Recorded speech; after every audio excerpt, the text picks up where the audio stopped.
Salut les arlequins. Quoi, vous ne connaissez pas cette poiscaille-là? Bah, c'est dommage, car le poisson arlequin est capable de transporter des coquillages dans sa bouche sur des dizaines de mètres pour atteindre des rochers et fracasser une pauvre moule dessus. Tout ça, évidemment, dans le but de pouvoir ensuite la bouffer. Oui, et mine de rien, eh bien c'est un comportement animal vachement malin, mais qui, croyez-moi, est bien ridicule par rapport à la personne dont on va parler aujourd'hui. Et oui, puisque selon certaines sources, l'homme dont nous allons parler aujourd'hui serait tout simplement le plus intelligent au monde. Entendez par là que son QI aurait été le plus élevé jamais enregistré, et qu'au cours de sa vie, il aurait été capable d'accomplir des prouesses intellectuelles remarquables, et qui sont jusqu'alors restées inégalées. Imaginez par exemple un enfant d'1 an et demi qui s'occupe en lisant le New York Times tous les matins, et en tapant bien évidemment des lettres à la machine à écrire. Ouais, on parle bien de ce genre de génie. Et comme ça, on a presque envie de pas y croire tellement ça semble surréaliste. Un petit peu comme ce cerveau en bocal, quoi. Mais bon, juste avant de parler de ce personnage extraordinaire, vous savez de quoi on va causer aujourd'hui, hein? Oh, attends, je crois que je sais. On va parler d'une petite opération commerciale. Oh, attends, dis rien, je vais trouver. Car mine de rien, eh bien c'est ça qui nous permet de continuer à faire vivre la chaîne, et toute l'équipe qui y travaille. Ah, mais je l'ai sur le bout de la langue! Puisque, laissez-moi vous parler pendant quelques instants de NordVPN. Oh putain, je le savais. C'était sûr! Et oui, mais bon, en même temps, vous savez, un VPN, c'est vachement utile. De plus en plus de personnes en utilisent. Pour emprunter une autre adresse IP, par exemple, et accéder à des contenus web normalement limités à certains pays. C'est génial! Je suis résident américain et grâce à NordVPN, je peux désormais accéder à tous les épisodes de Louis la Brocante en ligne. Merci NordVPN! Mais là où ça fait vraiment la différence, c'est en termes de cybersécurité. Car vous pouvez rester incognito sur le web et protéger efficacement vos données lorsque vous surfez sur un réseau public. En tout cas, je vous ai mis un petit code promo qui s'affiche ici. Et ça fait quoi si je rentre ce code? Ce code vous permet d'obtenir 4 mois gratos et une réduction de 81% pendant 3 ans. Ça vous permettra aussi d'obtenir l'application NordPass, Password Manager, qui vous permettra de gérer efficacement vos mots de passe gratuitement. Bon, revenons maintenant à notre gros cerveau. Vous êtes-vous déjà demandé ce qu'on peut ressentir lorsqu'on est plus intelligent que tous les autres? Ah bah ça, c'est pas toi qui pourrais y répondre, c'est sûr. Oh, un peu de respect quand même, hein. J'ai déjà eu mon brevet d'écolage, hein. J'ai eu une mention en plus. Bon, à votre avis, est-ce qu'on peut réellement être heureux lorsqu'on se sent aussi déconnecté et aussi unique? Eh bien, ça a été toute la problématique de notre personnage, dont l'existence a été un combat permanent pour se sentir accepté malgré ses facultés exceptionnelles. J'ai nommé le génie incompris William James Sidis.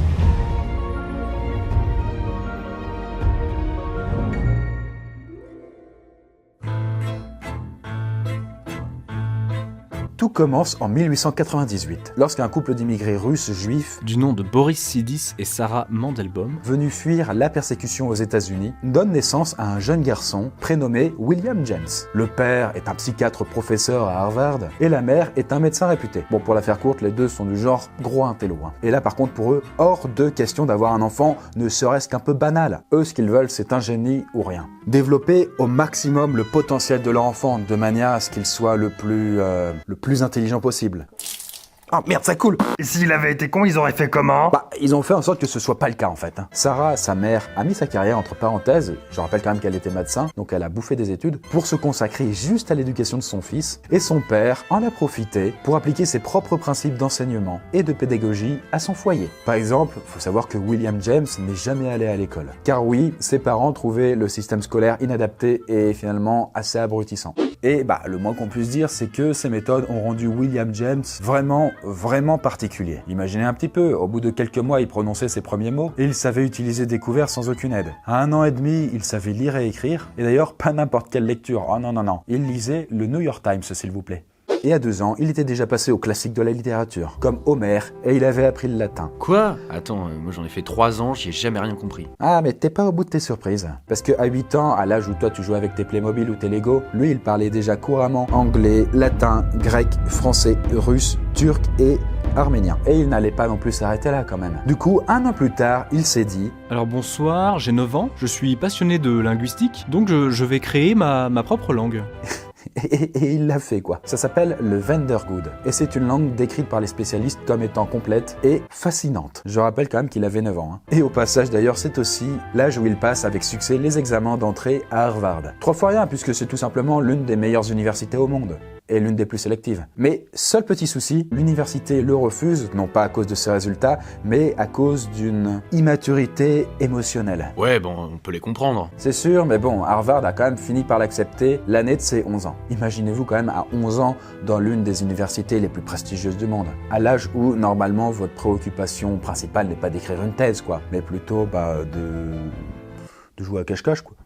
Moi, je joue à cache-cache à 11 ans, quoi. Et un an plus tard, on perd pas de temps, hein, il donne sa première conférence sur les corps de la 4e dimension. Il faut suivre le gamin. Voilà, il faut être un peu dans le mood, quoi. Face à un tas de scientifiques super balèzes venus admirer le jeune prodige. Bon, comme vous pouvez l'imaginer, William James n'a pas vraiment eu d'enfance. Vous savez, cet âge de la vie où on est innocent, où on découvre son environnement par l'expérimentation, par le jeu. Son père considérait par exemple que l'amusement était indigne de son fils. Alors bon, autant vous dire que, question vie sociale, c'était un petit peu difficile pour le gamin de se faire des amis, sachant que déjà il était à Harvard et que tous les autres ils avaient 20 piges ou plus, quoi. D'autant qu'avec son avance, il s'ennuyait beaucoup avec les autres. Du genre, c'était un petit peu à reprendre ses professeurs lorsqu'il faisait une erreur, et à chercher des failles dans les formules d'Einstein pendant les cours. On va dire que ça l'aidait pas vraiment à être moins isolé. En fait, c'était très simple. Dans ce plan de Boris et de Sarah Sidis, pour façonner un véritable enfant génial, un paramètre a largement été oublié, celui des émotions de William James.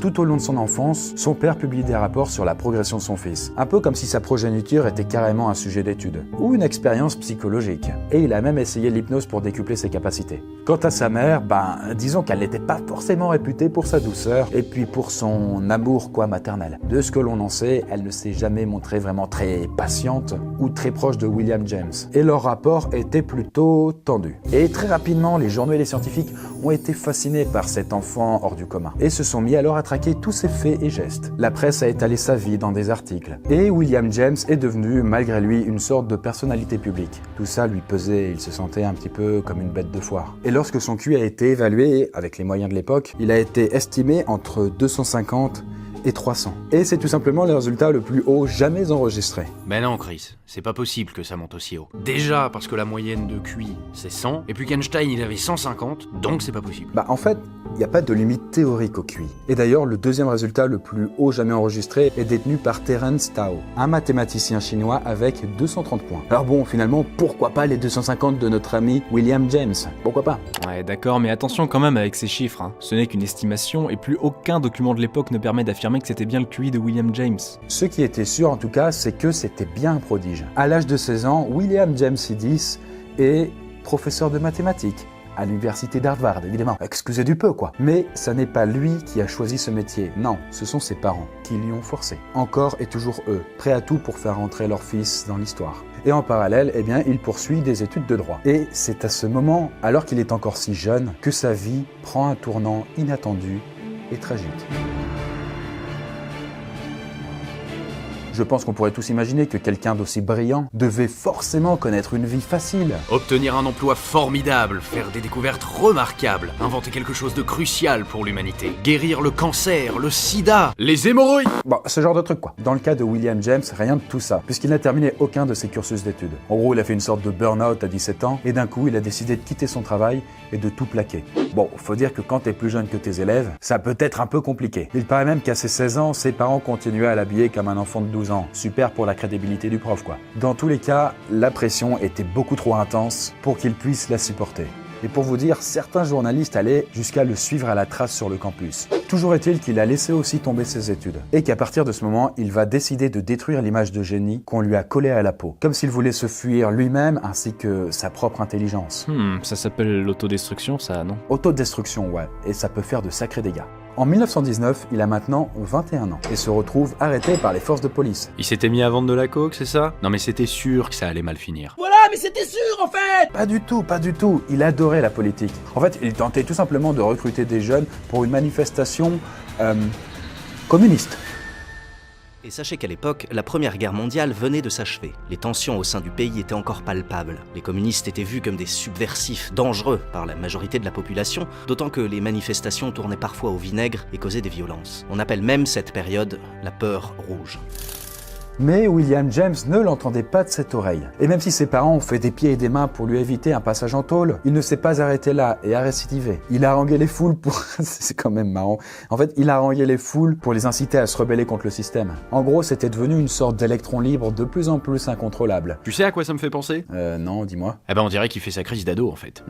Ouais, t'as sûrement pas totalement tort. Hein. Et finalement, c'est assez ironique de se dire que c'est par ce système qu'il a été créé et c'est justement ce système qu'il allait combattre de toutes ses forces par la suite. Et face au juge, il se montrait arrogant, expliquait ne pas croire en Dieu et que les problèmes du monde étaient liés au capitalisme. Et bon, évidemment, hein, ça a été direction le trou pour lui pendant 2 ans. Le génie était devenu criminel. Mais ces 2 ans ont appris une chose fondamentale à William James. Ce qu'il désire le plus dans toute cette folie autour de lui, c'est la solitude. Je veux vivre une vie parfaite. La seule manière d'y arriver est à travers l'isolement et la solitude. J'ai toujours détesté les multitudes. Voilà, ça vous pose un petit peu l'ambiance.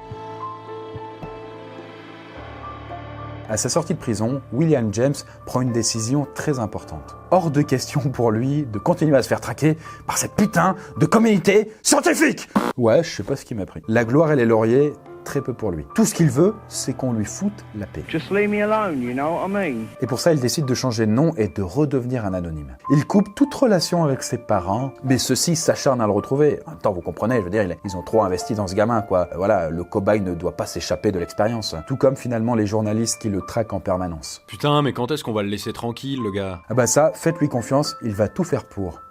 Absolument tout. En effet, ce jeune garçon, qu'on pensait destiné à un avenir scientifique brillant, va se retrouver à enchaîner les petits boulots, cherchant désespérément à ce qu'on l'oublie et à oublier ce dont son cerveau est capable. Il devient alors secrétaire, comptable ou encore concepteur de calculatrice et quitte son poste dès qu'il se sent trop investi de responsabilités. Désormais, il ne tolère plus aucune pression. Les journaux ne sont pas tendres et ne ratent pas une occasion d'en remettre une couche. Et parlent alors de l'enfant prodige qui a tout perdu, du génie sans le sou, du gâchis de ses capacités. Ouais, ça doit pas faire plaisir de voir ça partout chez ton marchand de journaux. C'est clair, c'est clair, c'est clair. Et c'est d'ailleurs allé si loin que William James a même fini par attaquer le journal New Yorker en justice pour diffamation et intrusion dans la vie privée, suite à un article qui décrivait sa vie de façon peu élogieuse. Et puis finalement, dans tout ça, vous vous demandez peut-être qu'il était un peu chaud avec les femmes, il était si intelligent, il devait en intéresser certaines. Eh bien... pas vraiment. Il n'a aimé qu'une seule femme, Martha Foley, une jeune activiste irlandaise. Et leur relation n'a jamais abouti à quoi que ce soit de concret. Et pour vous dire à quel point tout ça relève de la tragédie grecque, quoi, eh bien, la photo de Martha est la seule chose que l'on a retrouvée dans les effets personnels de William James. Le jour où on l'a retrouvé mort dans son petit appartement à Boston à l'âge de 46 ans. Et là, peut-être que vous voulez la cause du décès. Bien sûr, une hémorragie cérébrale, quoi. Ouais, sacrée ironie du sort quand même. Et donc voilà, l'un des plus grands génies de l'humanité est mort seul, sans attache, sans famille, et sans avoir pu accomplir quoi que ce soit de notable pour le monde scientifique, ou le monde en général même. Et bon, on peut se dire que c'est un petit peu dommage, puisque on ne saura jamais ce qu'un cerveau comme le sien aurait pu accomplir comme prouesse pour l'humanité. Mais surtout, avant d'être un prodige, William James était un être humain, avec sa sensibilité. Et on a coutume de dire, d'après ce qu'on sait, qu'il n'a probablement jamais connu le bonheur durant sa courte existence. Alors, qu'est-ce que vous inspire l'histoire de William James C10 ? Pensez-vous qu'à sa place, vous auriez choisi de vivre dans la lumière ou de vous retirer, comme lui, dans l'ombre de l'anonymat ? D'ailleurs, il est même allé jusqu'à jurer à la toute fin de sa vie, qu'il était devenu un homme normal, que son génie l'avait quitté, et qu'il était prêt à passer des tests d'intelligence pour le prouver. Mais bon, c'était certainement plutôt un mouvement désespéré pour enfin trouver la paix. Et puis bon, d'un point de vue plus pragmatique, on peut aussi se demander d'où lui est venue toute cette intelligence inégalée, quoi. Est-ce un coup de chance de la génétique ? Ou est-ce peut-être les méthodes d'éducation de ses parents qui l'ont rendu aussi brillant ? Certainement un petit peu des deux, sachant que ses parents étaient loin d'être les plus débiles, comme vous l'aviez vu. Et d'ailleurs, en ce qui les concerne, Sarah et Boris C10, eh bien à leur progéniture, ce grand génie qu'ils espéraient si ardemment, finalement restera traumatisé durant toute sa vie. Et pour conclure, du coup, j'ai une question pour vous. Préférez-vous vivre bête, mais facilement heureux ? Ou voudriez-vous naître très intelligent, mais avec le risque de ne jamais trouver le bonheur ?